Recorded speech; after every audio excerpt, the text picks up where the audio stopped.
Vice President J.D. Vance in Indianapolis today to continue the White House push for redistricting. Normally, congressional boundaries are redrawn every 10 years with a census process. Indiana's current map was finalized back in 2021. Other states have already followed suit, like Texas and Missouri. WHS 1119's Clarice Shaley and photojournalist Aspen Hester heard from public officials in southern Indiana tonight about this renewed push. High security in Indianapolis Friday as Vice President J.D. Vance meets with Indiana Governor Mike Braun and Republican state lawmakers over redistricting. Meeting with opposition in the state capitol, Vance is talking to a largely Republican state about a White House push for redistricting.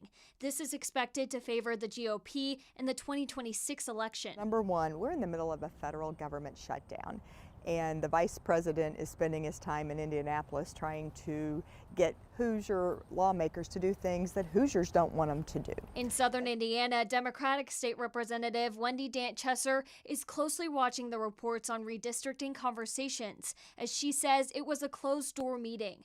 Redistricting would require a special session, which would be called by the governor. Hoosier taxpayers don't want to call folks like me into special session, absorb that cost, and not address those real issues that are affecting Indiana residents right now. Charlestown Mayor Treva Hodges says her citizens hold much of the same opinion. I've heard so much about child care cuts. We are a rural community, so I've talked to a couple of farmers that are worried about soybean issues.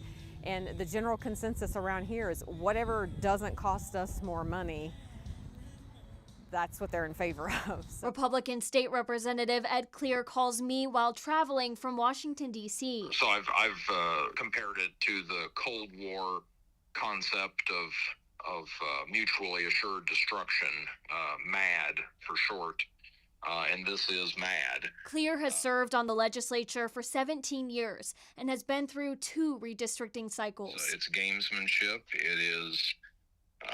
It's an attempt to stack the deck. It's cheating. Indiana lawmakers are expected back in Indianapolis in about a month. That's why Representative Clear says he would be surprised if Governor Braun called a special session between now and then. In the studio, Clarice Shaley, WHAS 1119 on your side. Clarice, thanks so much.